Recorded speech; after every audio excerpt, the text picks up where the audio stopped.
Today I'm here at House of Glass in Elmhurst, Illinois. I'll be talking with Matt, who is owner of this company, as well as Glasshopper in Aurora, Illinois.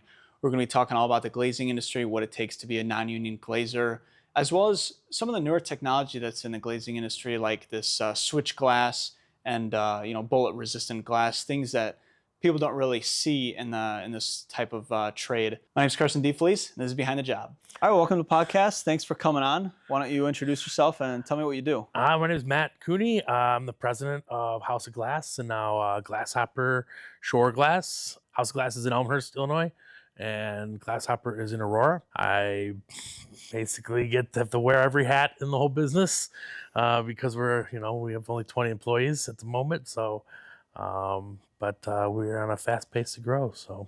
That's awesome. So kind of go through your role in these companies do you have ownership in them?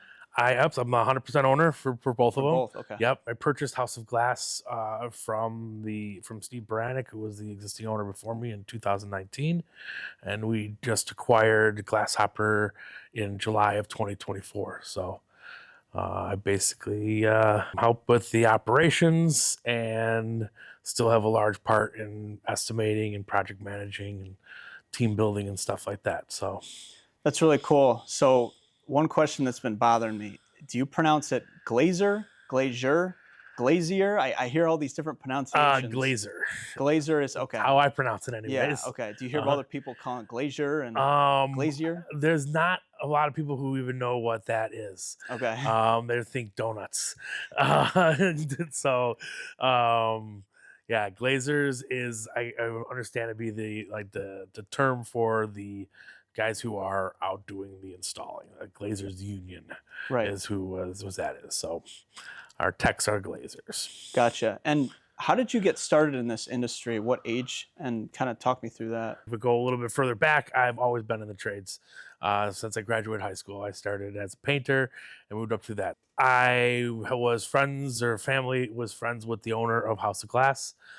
He is an Elmhurst guy, and he and his brothers and sisters went to IC school here, and my mom and aunts and uncles all went there. So I called him my Uncle Steve until I started working for him.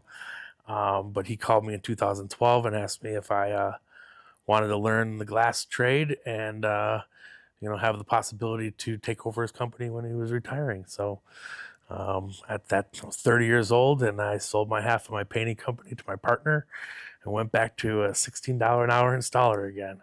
Started all over again. So that was 2013.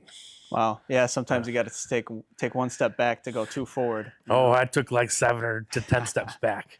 But what about glazing really interested you? What was about this trade? Well, I've just always been into, working with my hands and more in the finish end of the construction trade. Like I loved doing trim carpentry and painting and glasses. I mean, is a surface that you see, for framing carpenters, you don't see what they have done. And also the opportunity to come into a well-established running company to possibly take over. So it was an opportunity I jumped at. The glass industry is an art, it looks like. A lot of people see it as, the manufacturing, the install, but they don't see the beauty of it.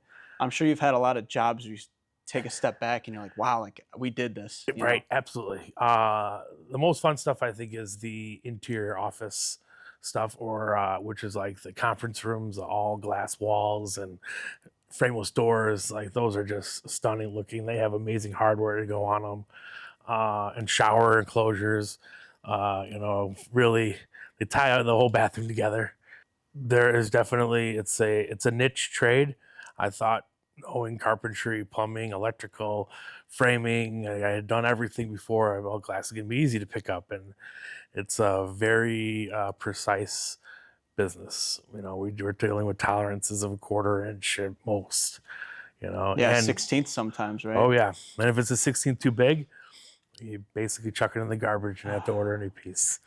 And we can't go to Home Depot and buy another 2x4. Like if we're wrong on the glass, I call it eating humble pie, to go to the customer and say, okay, we'll be back in 3 weeks. So it's a tough one. So with your two businesses, do you guys do residential and also commercial? And kind of take me through exactly what you guys do. Yep, we pretty much everything in the glass world, short of auto glass. That is a pretty niche trade, and is dominated by the the safe lights and the big guys like that. So we commercial, residential, industrial applications. Us specifically, House of Glass and Glasshopper are very very similar in their breakdown of commercial to residential. Uh, so we do storefront, interior office build outs on the commercial end, and then in mirrors for gyms or dance studios, stuff like that. And the residential side is shower enclosures, bathroom mirrors, and then residential reglazes is what we specialize in. So, which is a reglaze is just taking the glass out of the existing sash and replacing it, not a whole new window for your house. Makes sense. That's more of the carpenter's world because there's the finished trim carpentry and siding work for when you're doing new residential windows. And you guys are non-union, obviously, right? We are, yes. So take me through kind of union versus non-union in the glazing industry. I don't know much about the union world of the glazing industry Because it's a lot more dealing with skyscrapers, the bigger buildings. they are right? doing, yep, that stuff, and then yeah, the much larger projects and full building envelope situations. So what we are is what I think of House of Glass, and the niche that we want to fall into is the job's too big for the guy out of their garage to handle and too small for the union companies to want. They just have so much more staff and have to deal with all of the permitting, and they handle much more administrative tasks that go along with the glass world. That makes We sense. are the 1-2 days in and out storefront. We have strip malls, single story up to 3 floors. You guys get some really cool, unique jobs too, right? Yeah, yeah. We've got something. It's a kind of a little unique for us in House of Glass is special one-off jobs that are extremely difficult. We have a great network of partners that we work with that can set up material hoists on roofs of buildings to bring the glass up on the exterior of it. We had a job down on an apartment building on the north side, right along Lakeshore Drive, that which is a commercial that we shot. I'll share with you. Um, it was like a $900 piece of glass, but it was a $15,000 job because we needed two guys on the roof of a 22-story building, hoisting the glass up on the outside. We needed this machine just to get the glass off of our truck and over the fence into the area for the glass, and a boom lift for guys on the outside and two guys on the inside. And so that was a very fun job. Yeah, it's definitely really cool. And no matter if you're union, non-union, you can't be afraid of heights, right? What are some other things that what other traits would you want to have and not want to have to be a glazer? You have to be very careful. Everything has to be very deliberate in all your movements. It takes a lot of pre-planning, and I don't mean that in like the whole job, but just in your next movement.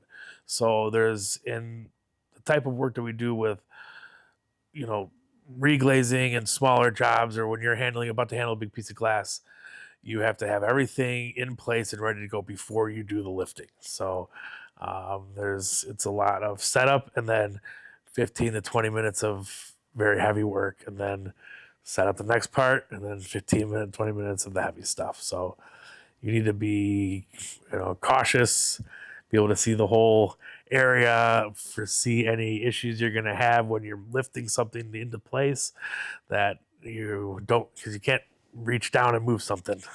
And if you touch something wrong, the glass falls to 10 million pieces and you're eating humble pie.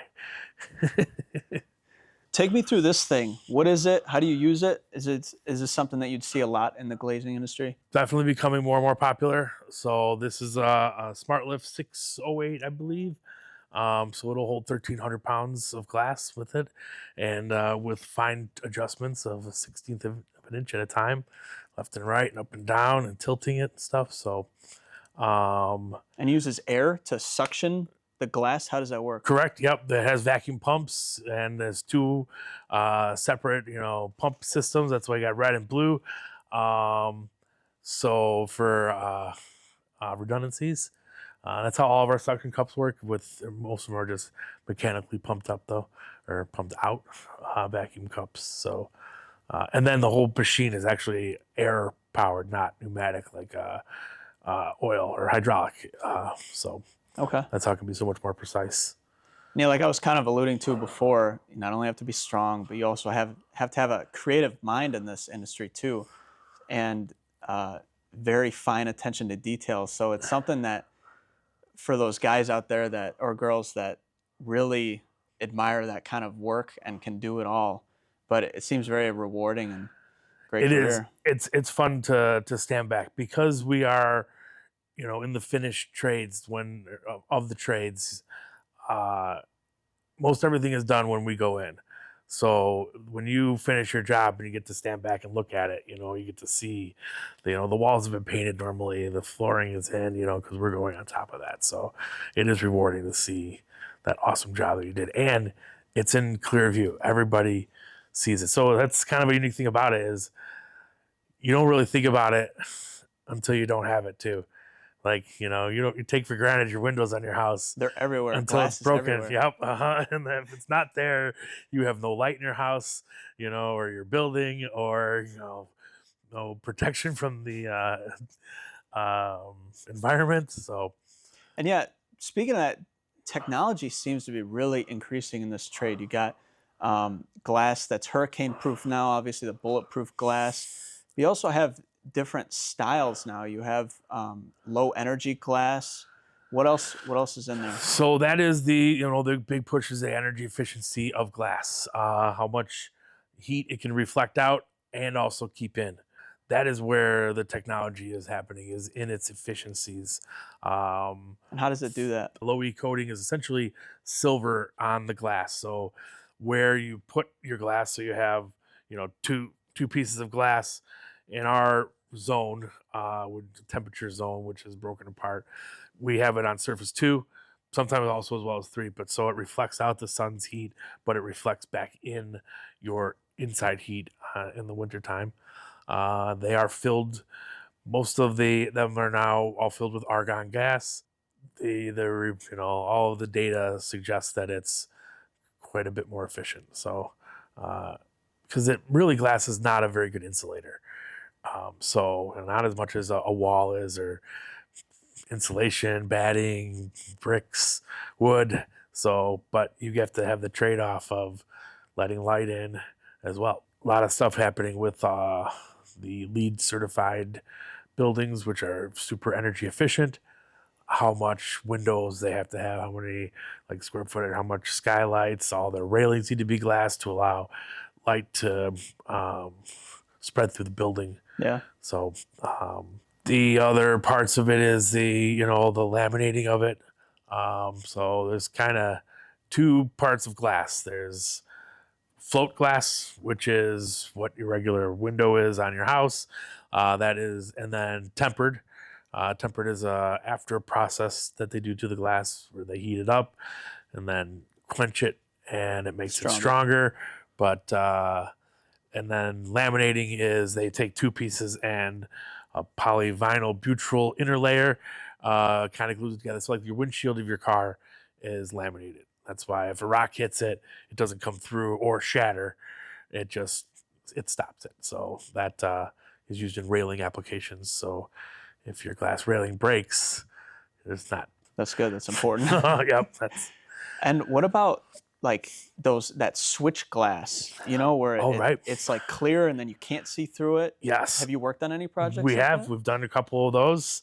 You reminded me. We did a cool one for a shoe store down in the city, up in Lincoln Park area. It was their celebrity closet, they called it, and it was just a high end gym shoe. So Nikes and their store. I don't know if they're still around anymore, so I don't want to use their name, but they were one of the only stores that had the licenses to sell like Adidas and Reebok, and there's some rules that they can't sell certain brands in the same stores together. And this store somehow had the license to do everything. So, and they only sold gym shoes, like that kind of stuff. And so they had a special room for celebrities, and to just when they came in, they could go into that room, flip the switch. So that is a film.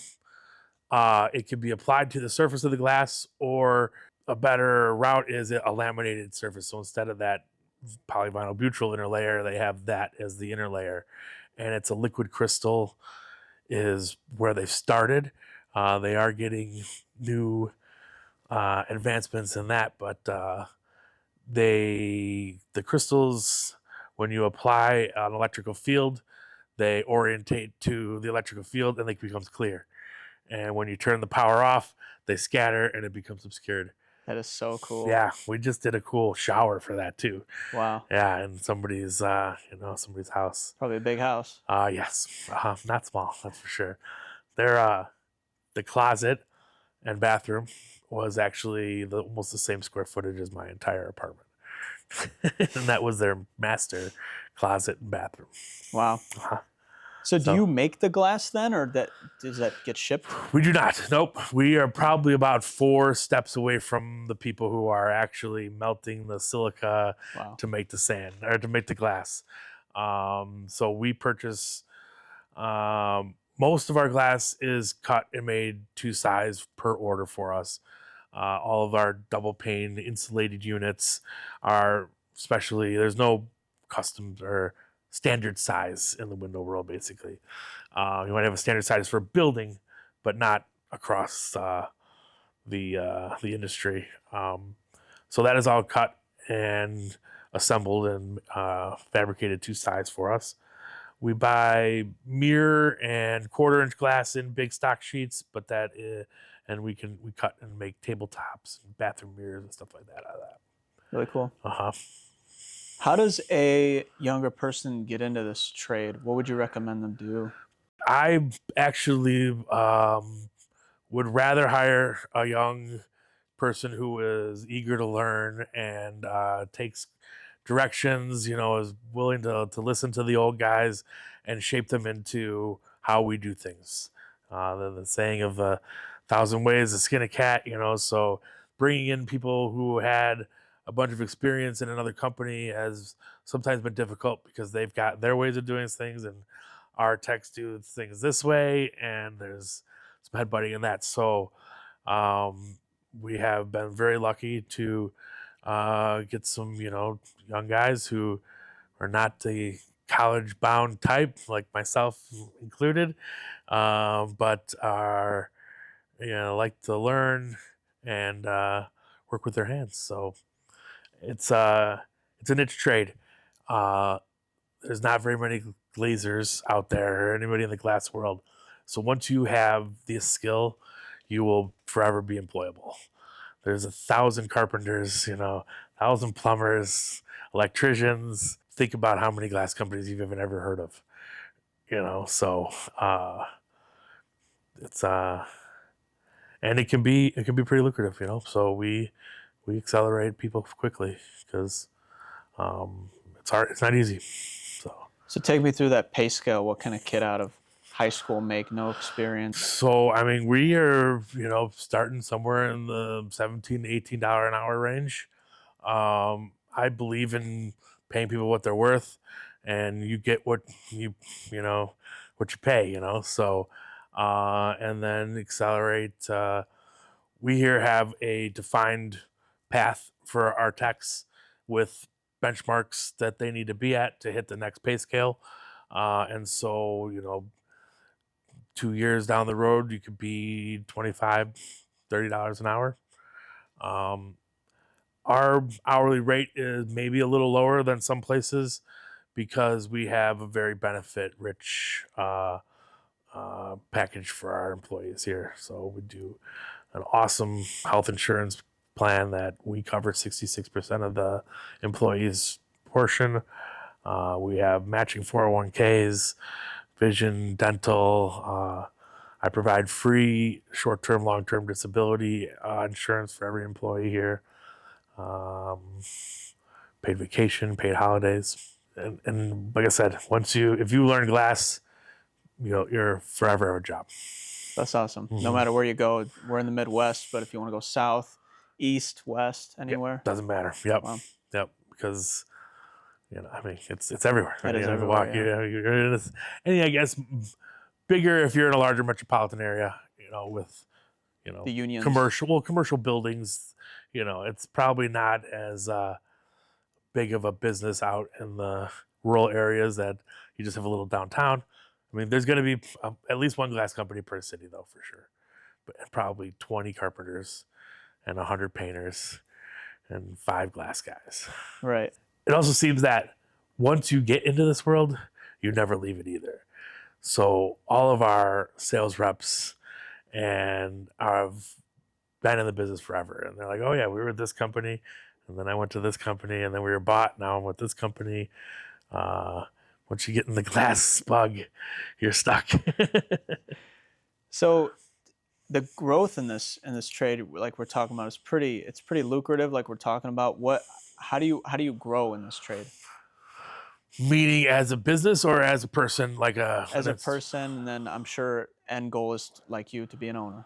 I mean, basically just an ability to absorb knowledge from other people. They don't, I mean, the unions probably have more of an apprenticeship programs, or they have classes, but fortunately, uh, our vendors don't really have um, like training programs that they offer, which I'm kind of surprised at. Um, so we got to learn from the old timers, which are going away quickly. And there's not enough new guys coming in. You think? Not quite. It seems to be picking up a little bit more. That's I good. think the whole idea of I have to go to college is lessening. So myself, I was very lucky. I'm blessed with a good brain, but I did not like school very much. I mean, I love learning, but I didn't like all the homework and stuff that comes with it. So I started as a painter at 18 right after I graduated high school. We progressed on.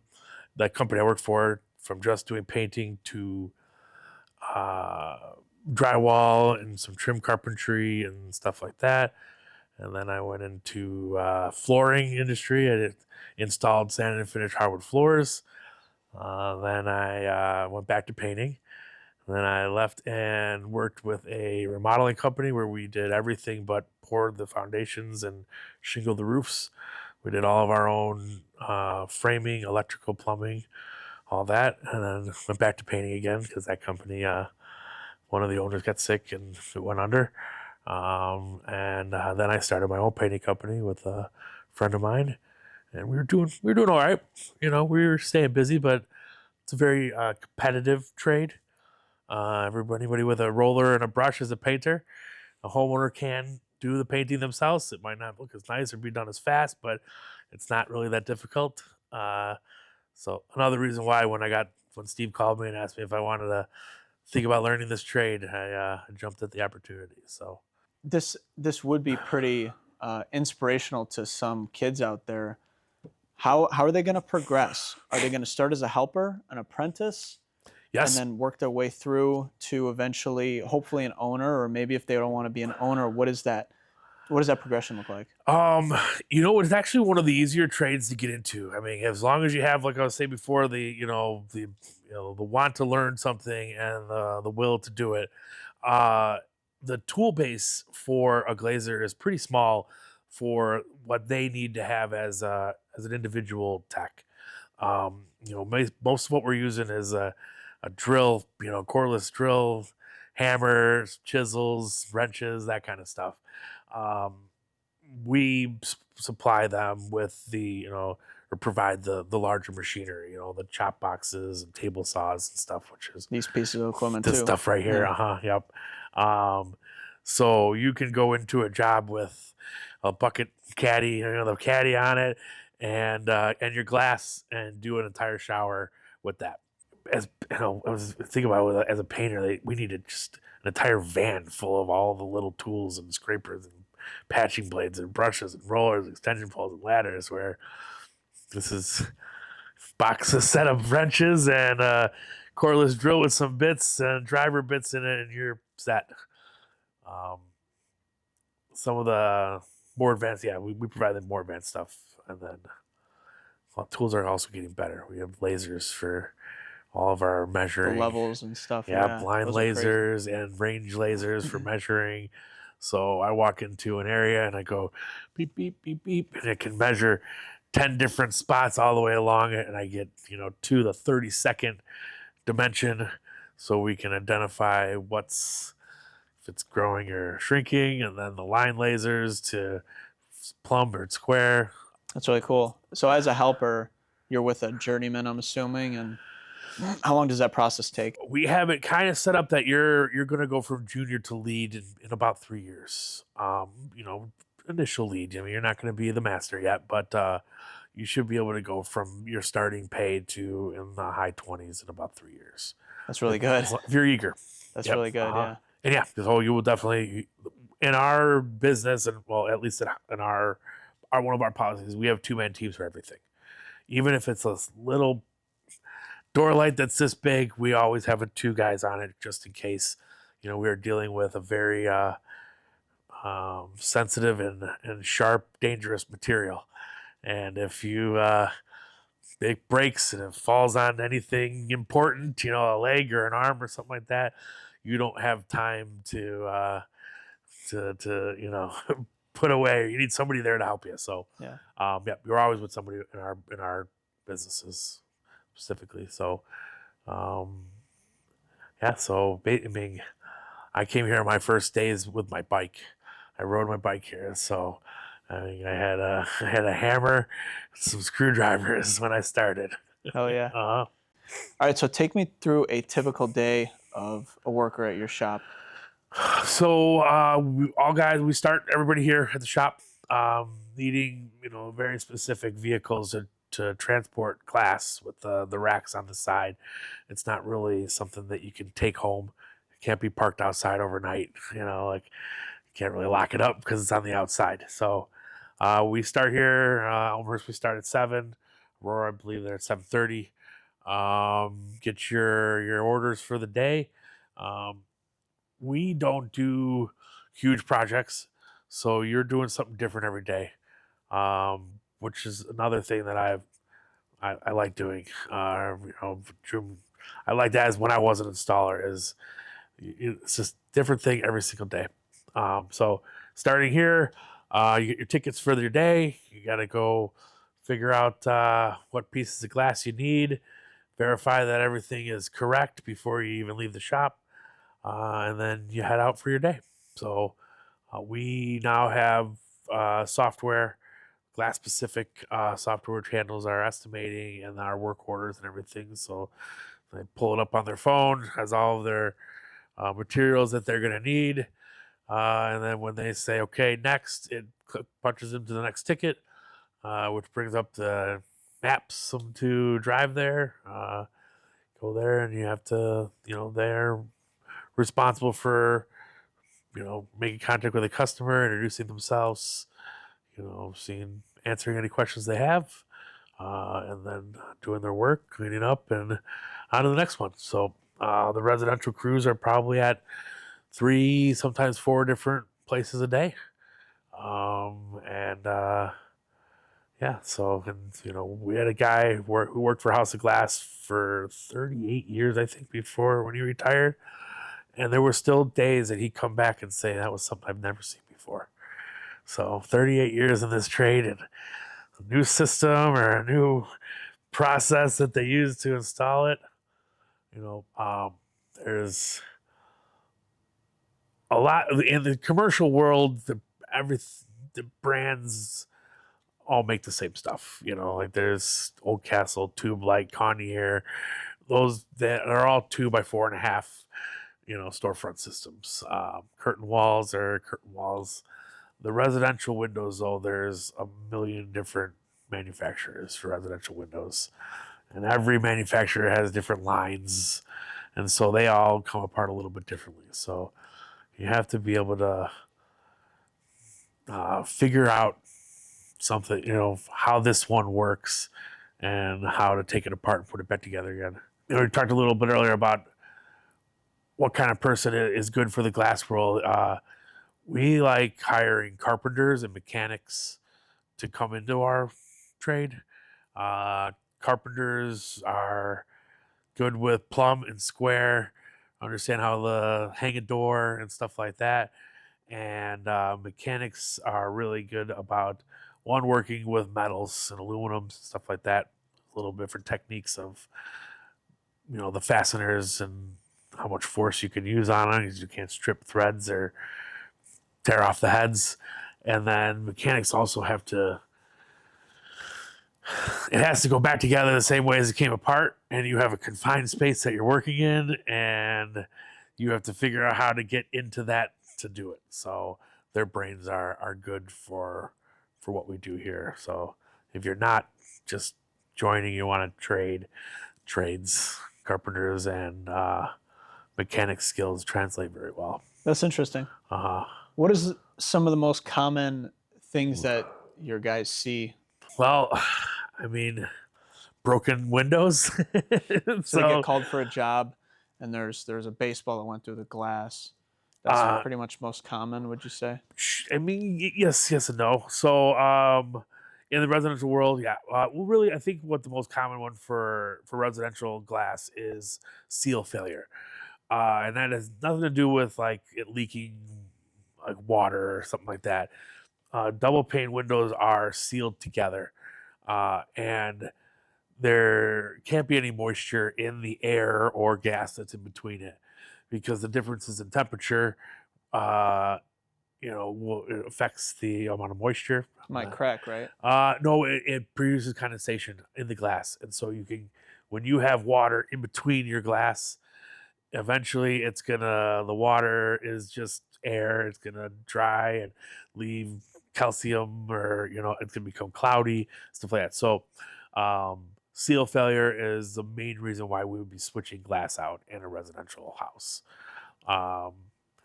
And then residential wise, new shower enclosures. So you get your bathroom remodeled, nice new shower area. I was putting the glass in there and the mirrors on the wall. The commercial side, we do a lot of service work with aluminum doors, door closers, and the hinges fail, the closers fail, locking mechanisms, can fail and stuff like that. So we go out and make sure that they're, get them back working again. So if we're not replacing it. That makes sense. It kind of blows my mind sometimes when I think about like the types of businesses that we get to work for. We get to some big name stuff. Like we do all of Starbucks in the entire Illinois, southern Wisconsin, northern Indiana, all the way to Iowa, all of their service work as well as their interior reconstruction work. So their sneeze guards and the glass that divides the baristas from the customers. We do Gap, Old Navy, Lululemon, Banana Republic. We work for almost all the banks. Those are our biggest reoccurring customers. And apartment buildings. So a real common one is broken door glass. So not just, somebody breaking into a store or something like that, but doors swinging open because the closer failed. So that's pretty much pretty typical stuff. Yeah. Most often seen. Yep. How has the industry changed from when you started versus now, and how is the outlook going to look like, do you think? The glass is definitely getting more efficient with its thermal properties, insulating values. The systems are not changing too much in my world, being in the below 3 stories, kind of stuff. But the high rises and larger buildings, the new thing is unitized systems and pre-glazed systems, where literally the entire framing and glass is all put together in a factory, and it comes out to the job site, and they lift it and put it in place all at one time. How was it when you started? So, very old school. Um, when I first started here, which was in 2013, I still got a handwritten paycheck. So this is something that I am currently trying to leverage here. Hope I'm not throwing out my secrets too much here, but um, the industry in the small glass shop world is made up of, typically older gentlemen who, the boomers or early Gen Xers and stuff who had an entrepreneurial spirit, started these shops up in their town and made nice running machines, but companies, but didn't want to really grow. So some of the things that we're doing is using technology in our estimating and job management and all that stuff. So like I said, we have industry specific software that we put in a part number and a size, and it produces all of our square footages. One button click to make the purchase order, which just populates one button, sends it to the vendor that's going to make it. We're using drafting software to draw our storefront elevations, and that is becoming very, very easy. Where we just say, okay, it's 12 feet by 9 feet tall. Okay, I want 4 panels wide, and we're going to put a door here.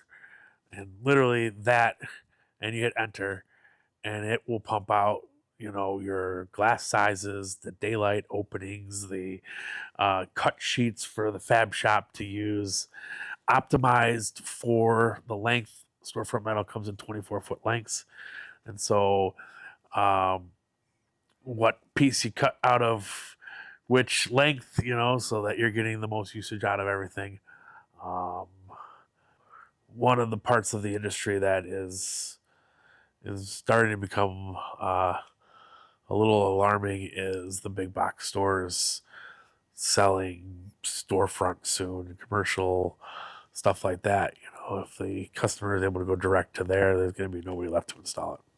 So, um, one of the things we have to pay attention to in our changing industry.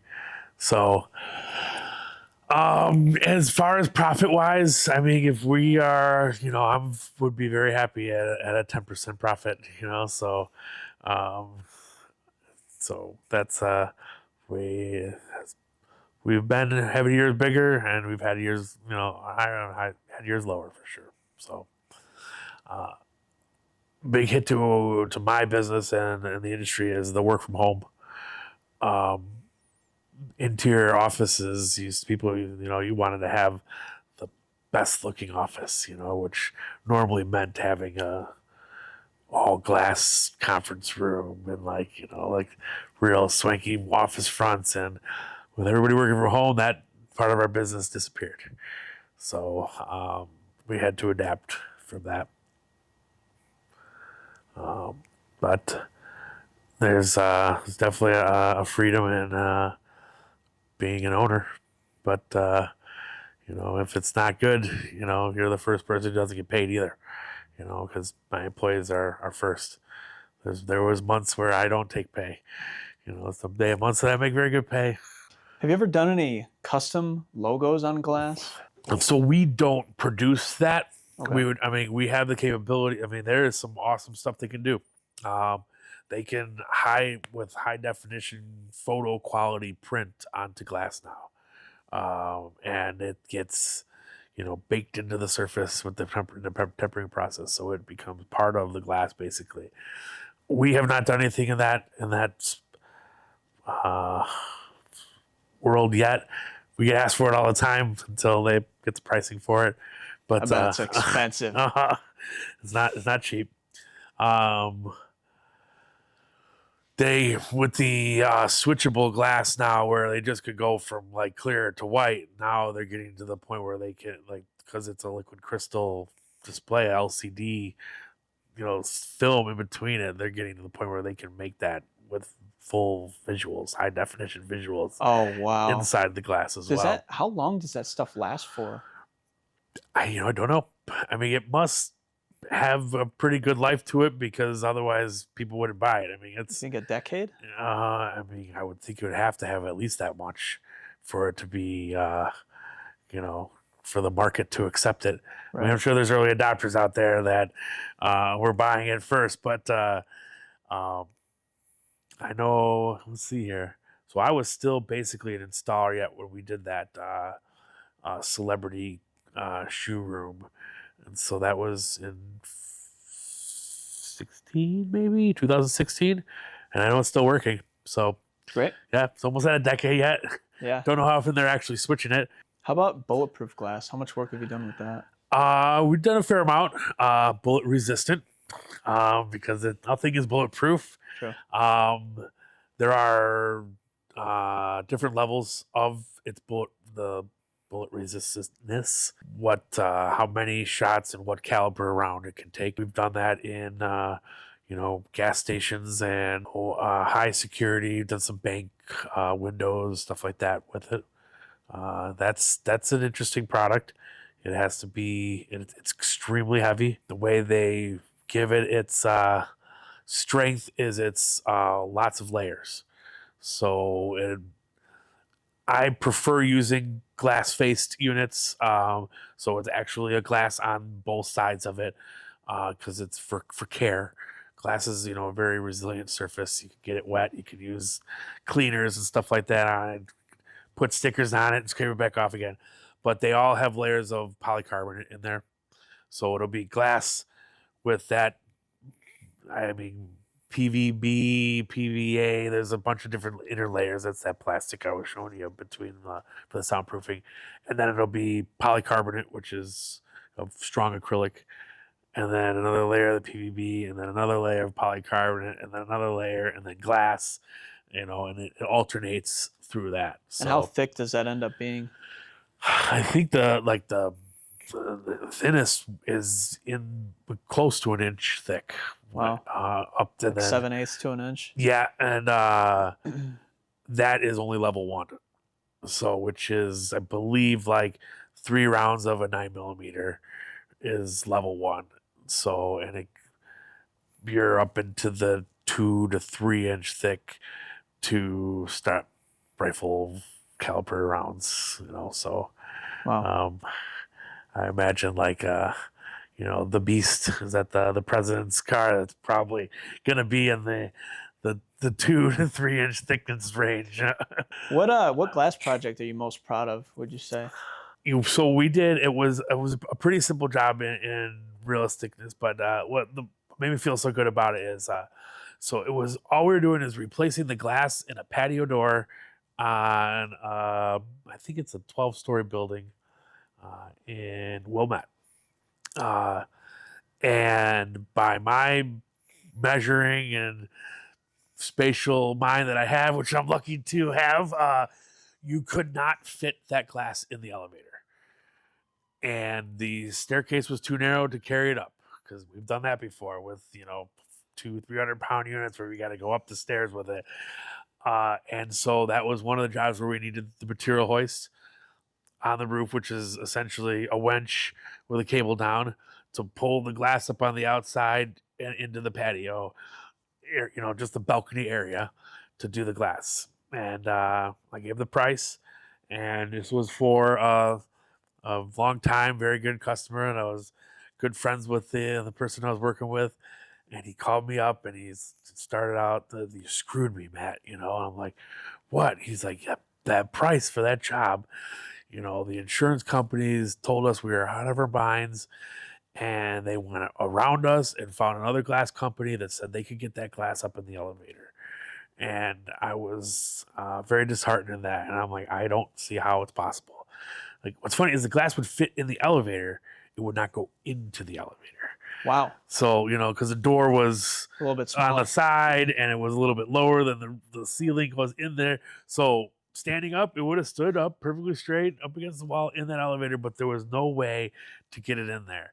And I mean, we went as far as like doing like a little paper cutouts and how we could maneuver to get it in there.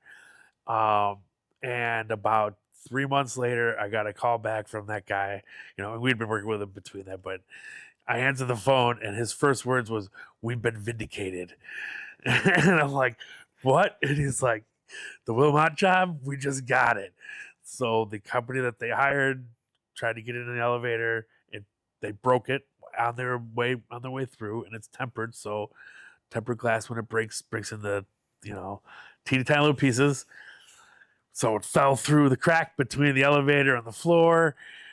They had to shut down that elevator to clean out underneath it, and it's the only elevator for the entire section of that building, 11 stories tall, and a very nice building too. So um, very unhappy people.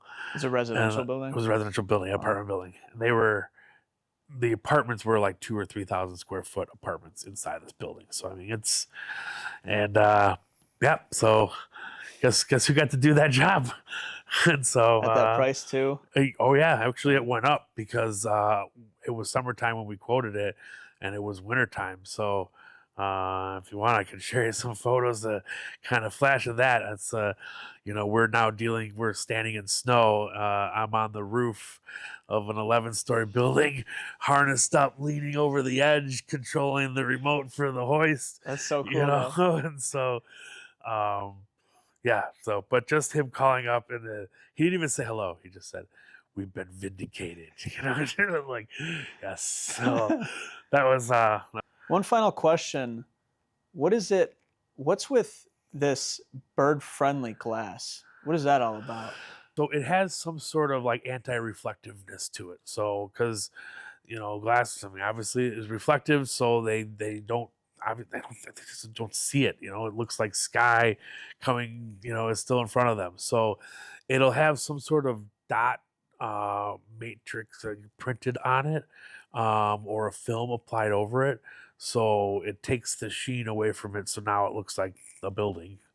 So that's becoming a big thing. I believe it's even being required in skyscrapers and New taller skyscrapers. Yeah, and taller buildings. Yep. We had a job where we did a bird film on the glass because the herrings, they were right by a big forest preserve, and the sandhill cranes. So they're like big tall birds. When they were in their mating season, I didn't really now think about it, I know that birds really mated, but they were seeing their own reflections and attacking themselves and so it was a gruesome scene almost. So they had to first type boxes, like cardboard boxes, along the sides of their building up to 4 feet so that they couldn't see themselves. And then we put the film for that situation was kind of like like the ads that are on the side of buses, where when you're inside the bus you can see out through it, but it's completely, you can print on it. It's a one-sided kind of thing. Yeah. So there's little holes in it. So when you're in the building, you can still see out and get the light in, but the birds don't see themselves in that. So I wanted to give a big thank you to Matt and House of Glass for wanting to do this. Thank you to all who watched. And if you or anyone else you know wants to be featured on this podcast, talk about the trade that you're in, my email is in the description below. Thank you.